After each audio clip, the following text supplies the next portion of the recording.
স্বামী বিবেকানন্দই চিকাগোত গৈছিল 1893 চিকাগোত এখন ধৰ্মসভা পাতিছিল চাবা দেই এই যে আমি বাহিৰে ৰং চং ভিতৰে কোৱা ভাতুৰি বুলি কওঁ আমি অসমীয়াত এষাৰ কথা আছে যে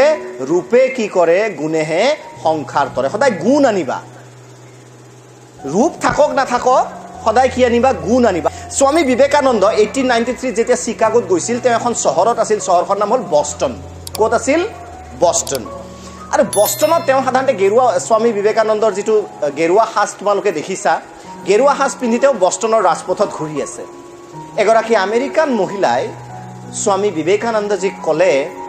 যে মহাশয় আপোনাক মই বহু দিনৰ পৰা লক্ষ্য কৰি আছোঁ আপোনাক এটা কথা কওঁ আপুনি বেয়া পাব নেকি স্বামী বিবেকানন্দ শান্ত সমাহিত মানুহ তেওঁ ক'লে বেয়া নাপাওঁ আপুনি ক'ব পাৰে কি ক'ব বিচাৰিছে তেতিয়া স্বামী বিবেকানন্দক মহিলাগৰাকীয়ে ক'লে আপুনি ভাল কাপোৰ কিয় পিন্ধি থাকিব নোৱাৰে আপুনি ভাল কাপোৰ কিয় পিন্ধি থাকিব নোৱাৰে লাইক এ জেন্টলমেন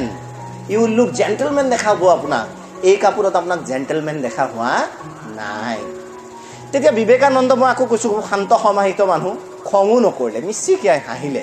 আৰু স্বামী বিবেকানন্দই ক'লে মেডাম আপোনাৰ দেশত জেন্টেলমেন বা ভদ্ৰ মানুহ টেইলৰে তৈয়াৰ কৰে কোনে তৈয়াৰ কৰে ভদ্ৰ মানুহ টেইলৰে আমাৰ দেশত কিহে এজন মানুহৰ চৰিত্ৰই জেন্টেলমেন ক্ৰিয়েট কৰে আপোনাৰ দেশত জেন্টেলমেন কোনে সৃষ্টি কৰে টেইলৰে অৰ্থাৎ কাপোৰ পিন্ধি মানুহ জেন্টেলমেন হ'ব পাৰি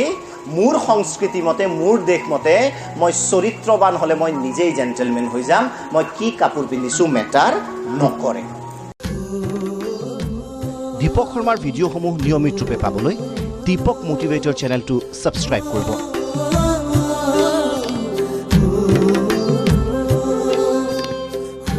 আৰু বেল আইকন প্ৰেছ কৰিবলৈ নাপাহৰিব